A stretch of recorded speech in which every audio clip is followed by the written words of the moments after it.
서울 선릉역 사거리, 오토바이 한 대가 23톤 대형 화물차 앞에 서 있습니다. 신호가 바뀐 직후 오토바이가 화물차에 치였고 이 사고로 음식 배달을 하던 40대 오토바이 운전자가 목숨을 잃었습니다.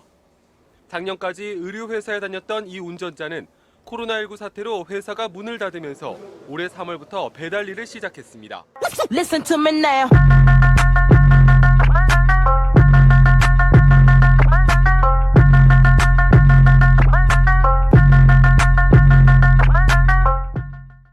참 안 됐어요. 너무 안 됐고 내 자식 같으면 어쨌을까 하는.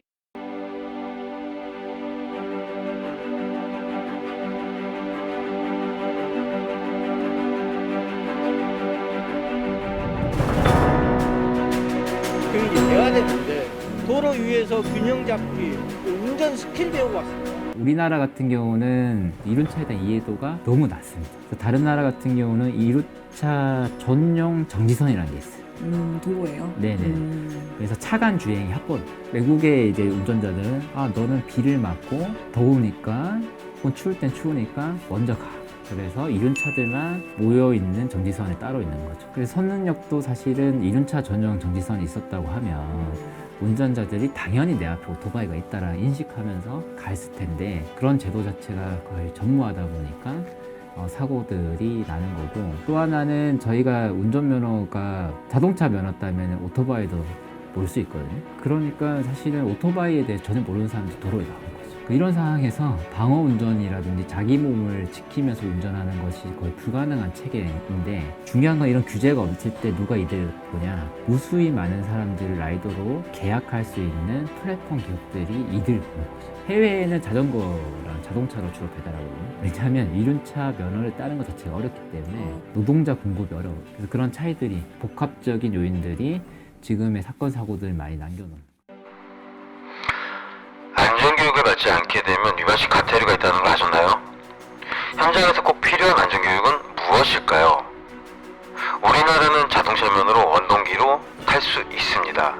그러다 보니 안전교육은 자동차 위주로 되어 있고요.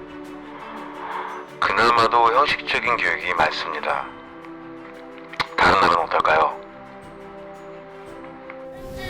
마이크의 선진국 일본은 어떨까요? 자, 우리가 타고 있는 바이크도 상당수의 기종이 일본 것인 건 다들 알고 계실 겁니다. 일본은 상당 수준의 바이크 선진국이라고 알고 계실 겁니다. 일본은 CC별로 바이크 면허가 존재합니다. 4개 정도. 동승자를 태우고 운행을 하려면 면허를 따고 어느 정도 시간 또한 지나야만 합니다. 면허 시험 과목 중 넘어진 오토바이를 다시 세울 수 있는지도 본다고 합니다. 면허증 또한 초보 3년 동안은 초록색 면허로 초보를 구분하는 방법이 있다는 게 신기한 제도이긴 했습니다. 3년 후에는 파란색 어느 정도 경력이 있다는 거죠. 중요한 건 5년 동안 무사고일 시 황금색 면허인데 보험료도 가장 저렴하고 개인 택시 기사를 할 수도 있다고 합니다. 그만큼 안전운전을 유도할 수 있는 제도라고 생각합니다. 우리나라에서도 배달기사님께 좋은 혜택을 주면서 안전교육 운전을 할 수 있는 현장에서 꼭 필요한 정책이 생겼으면 하는 바람입니다. 일본은 어떤 식으로 안전교육을 하는지 참 궁금했습니다. 현장에서 직접 스턴트맨이 사고가 나는 상황을 직접 보여줍니다. 자, 뒷방 사고입니다. 핸드폰을 보다가 사고가 많이 나는 유형이죠. 자, 개문 사고 영상입니다. 많이들 위협을 느끼신 적이 있으실 거라고 생각을 합니다.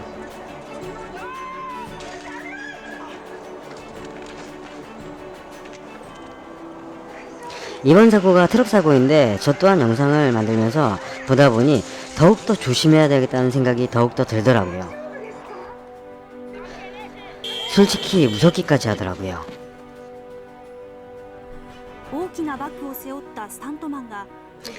일본은 코스 시험만 5분 가까이 봅니다.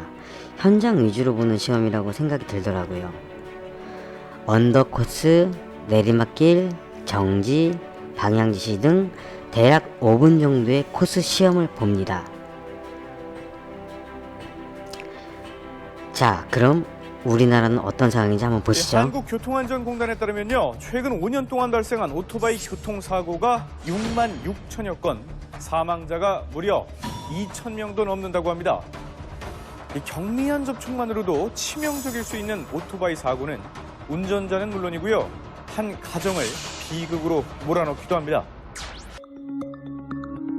자동부터 수동까지 일종 보통 운전면허만 있어도 도로를 주행할 수 있는 125cc 이하 오토바이 종류가 의외로 많습니다.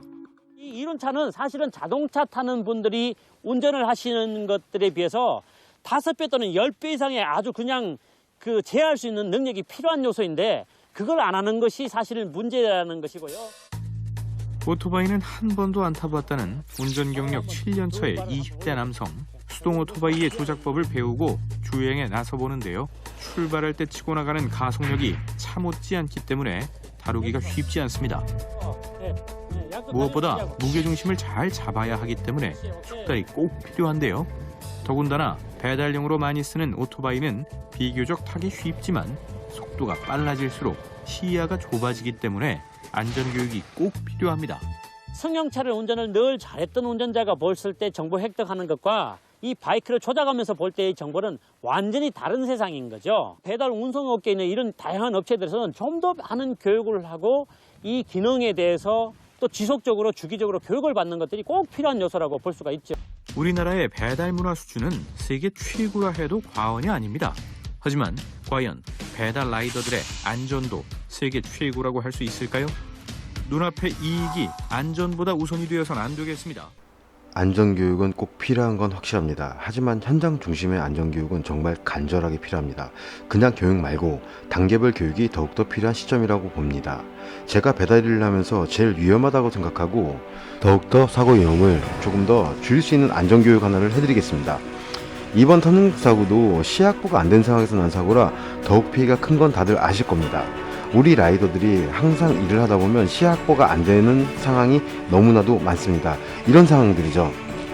갑자기 안 보이던 차가 나타날 수도 있고 오토바이가 나올 수도 있습니다. 무조건 서행하시고 시야 확보를 먼저 하시고 가셔야 합니다. 빠르게 가다가 사고가 나는 라이더분들은 너무 많이 봤습니다.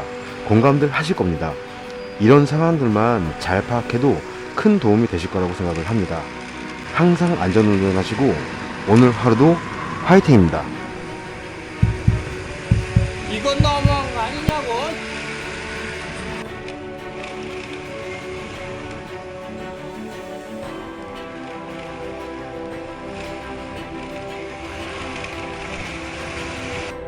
도로교통법을 지키는 것이 최선의 방어운전입니다.